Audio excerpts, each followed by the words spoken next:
Thank you, everyone. First, I want to thank the Journalists and Writers Foundation and the Alliance for Shared Values for the invitation and for organizing this, the panelists, and all of you for making it to this great conference today. Thank you. I'll try to be brief, since a lot of my own thoughts have been so thoroughly covered by this wonderful panel there.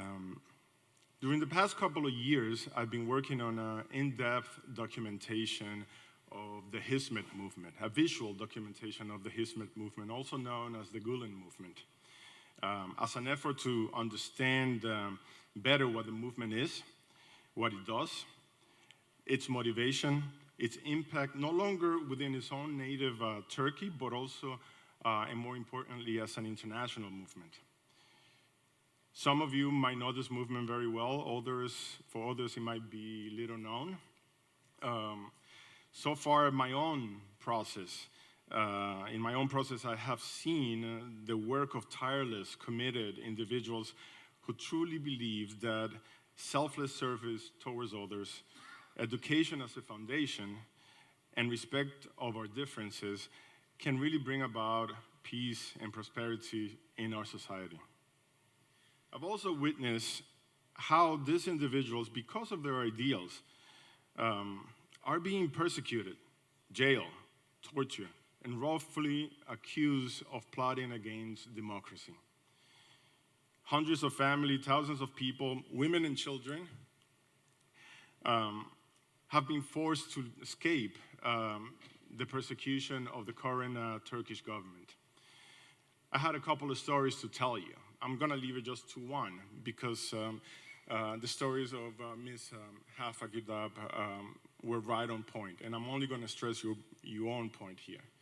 At the beginning of the year, I headed out to Greece after learning about a new wave of refugees that were not Syrians, that were not Africans, the ones that we hear most of the time. And once they are the first family that I met, a couple with a 5-year-old girl and a 14-month son. I met them at the hospital. The mother had just given birth 2 days ago to a baby girl, now 3.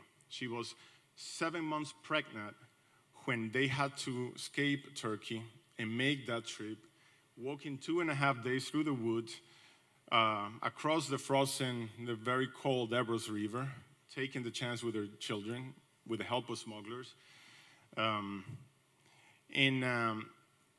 make it to this new land.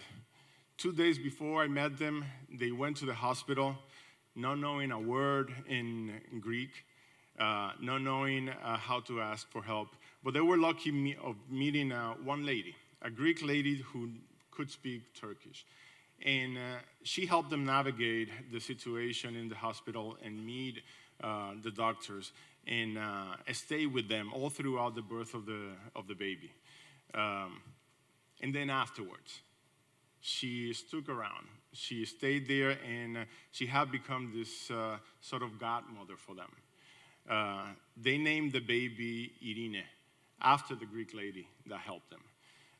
To me, that exemplifies the hardship and the difficulties that so many Turkish individuals and families, children and women, are going through right now.